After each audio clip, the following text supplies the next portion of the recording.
Welcome to RS cooking. RS কুকিংয়ে সবাইকে স্বাগত জানিয়ে আজকে একটা নতুন রেসিপি তোমাদের কাছে নিয়ে আসলাম। দেখো, আজকে এই আলুটা বাজারে গেছিল বাবা, তখন ওনারা বললেন যে কি চুবড়ি আলু। তোমরা কে কী আলু বলো সেটা, এই আলুটাকে আমাকে একটু কমেন্টের মাধ্যমে জানিও। যাই হোক, এখন শুরু করি। এই আলুটা আমি সুন্দর করে কেটে নিয়েছি। এই আলুটা নাকি মাটির নিচে হয়। ছোট ছোট করে কিউব করে কেটে নিয়েছি। এই আলুতে লাগবে পেঁয়াজ, কাঁচা লঙ্কা কুচিয়ে নিয়েছি, আর নিয়েছি চিংড়ি মাছ। এটা চিংড়ি মাছ দিয়ে করব। আর হলুদ, নুন। হলুদ নুনটা স্বাদ মতো দিতে হবে। 1 টিস্পুন আমি এখানে হলুদ নিয়েছি, আর 1 টিস্পুন আমি নিয়েছি নুন। আমি যতটুকু করছি আমার এতে হয়ে যাবে, তোমরা তোমাদের স্বাদ মতো নিয়ে নেবে নুন হলুদ। আর দিচ্ছি ধনে পাতা। ধনে পাতাটা ভালো করে ধুয়ে রেখেছি, পরে কেটে দেব।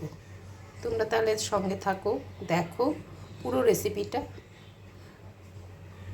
এখানে আমি গরম জল বসিয়ে দিয়েছি। জলটা ফুটলে এর মধ্যে আলুগুলো দিয়ে একবার ফুট দেবে, তখন আমি নামিয়ে নেব। এবারে জলটা ফুটছে, দেখো। এবারে আমি আলুগুলো সব এর মধ্যে একে একে দিয়ে দেব। দিয়ে দিয়েছি। এই আলুটা একটু লোটে ভাব থাকে, সেটা এই সেদ্ধ করলে, জলের গরম জলে পড়লে সেটা চলে যায়। এর মধ্যে এক ফোঁটা আমি হলুদ দিয়ে দেব।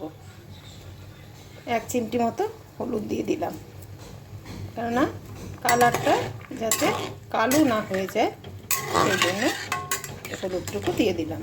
আর কষটা চলে যাবে। এই আলু খুব উপকারী শুনেছি। ওই কাকুই বললেন বাবাকে, এই আলু নিয়ে যান, খুব উপকার আছে। তাই আমি ভাবলাম তোমাদের সঙ্গে একটুখানি শেয়ার করি। তাই রেসিপিটা শুরু করে দিলাম, করে তোমাদের সঙ্গে শেয়ার করছি। তোমরাও বাড়িতে এরকমভাবে করে খাবে, দেখবে খুব ভালো লাগে। আমি এইভাবে করেছি। ভিডিওটা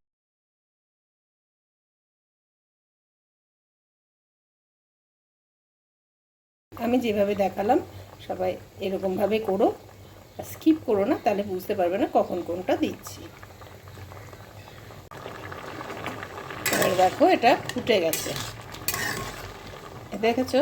এটা লোটে ভাব। এবার এটা আমি নামিয়ে নেব। বেশি সেদ্ধ করার দরকার নেই, জাস্ট ফুটেছে, এবার নামাবো। আমি একটা ঝুড়ির মধ্যে দিয়ে দিলাম। এবার আমার কড়া গরম হয়ে গেছে, দেখো। এবার আমি তেল দিয়ে দিলাম।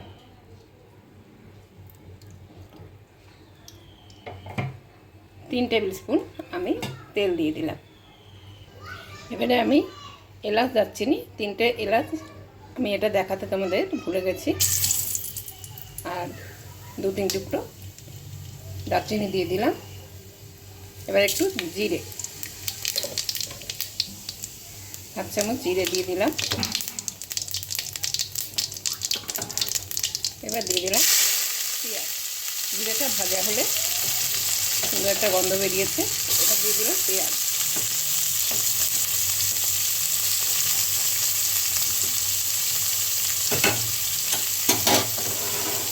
এবার কুচনো লঙ্কাগুলো দিয়ে দিচ্ছি। সব দেওয়া হয়ে গেছে, এবার একটু ভেজে নেব। নেড়ে চেড়ে এই সময় আমি চিংড়ি মাছটা দিয়ে দেব। সব একসঙ্গে ভাজবো।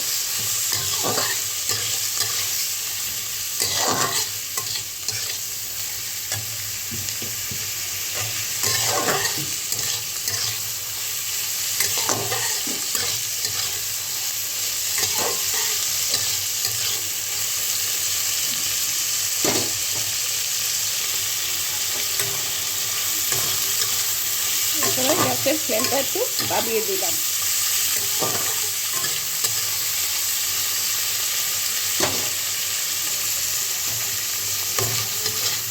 এটা একটু ভেজে, খুব বেশি ভাজবো না, তাহলে চিংড়ি মাছের গন্ধটা চলে যাবে, গন্ধটা থাকবে না।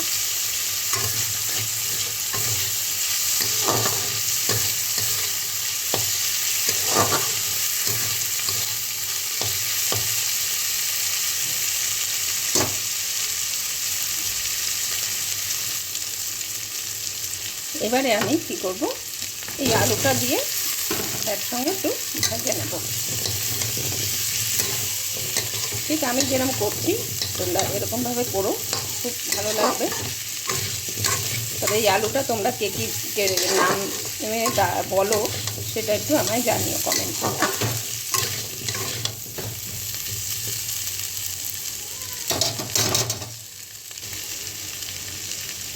হালকা ভেজে নিয়েছি, এবারে নুন হলুদটা আমি দিয়ে দিলাম।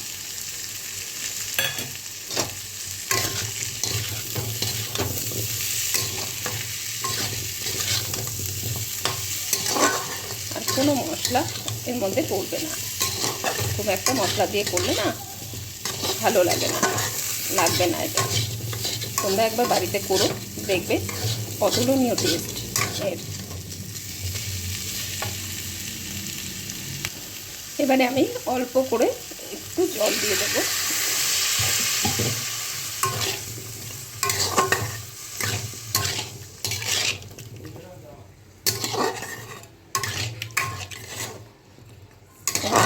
ঢাকা দিয়ে দেবো।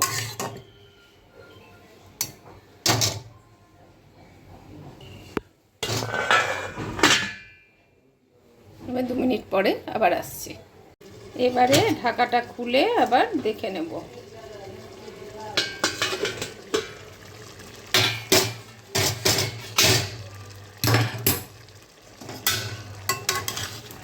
দেখো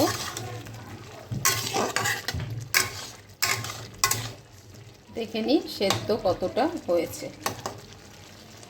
এই আলু একটু শক্ত হয়, আর একটু হবে, আর 5 মিনিট মতন কুক করলেই হয়ে যাবে। আবার একটু ঢাকা দিয়ে রেখে দিলাম। 2 মিনিট পর আবার আসছি। তোমরা কেউ যেও না, রেসিপিটা দেখো, আবার আসছি পরে।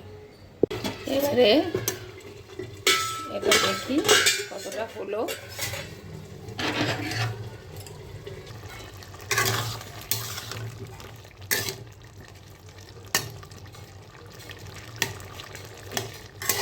সেদ্ধ হয়ে গেছে। এবার ধনে পাতাটা দেব, দিয়ে নামিয়ে দেব। অর্ধেকটা ধনে পাতা দিলাম, অর্ধেকটা ধনে পাতা আমি গার্নিশে দেব।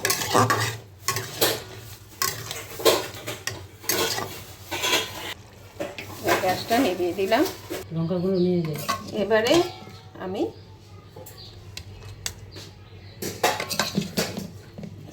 ঢেলে দিলাম। এইভাবে তোমরা বাড়িতে তৈরি করবে, সত্যি ইউনিক একটা রেসিপি।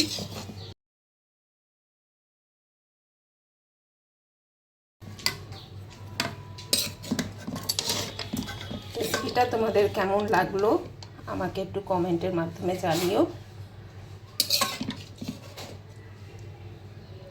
আর যারা নতুন দেখে রেসিপিটা ভালো লাগলো তারা আমাকে সাবস্ক্রাইব করে আমার পাশে থেকো, বেল আইকনটা প্রেস করে রেখো।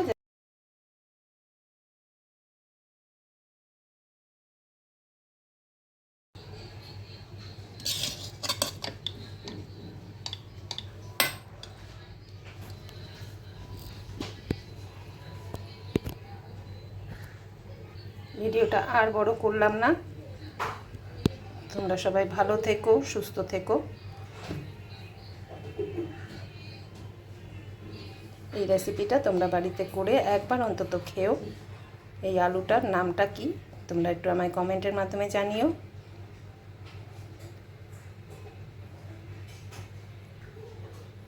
টাটা।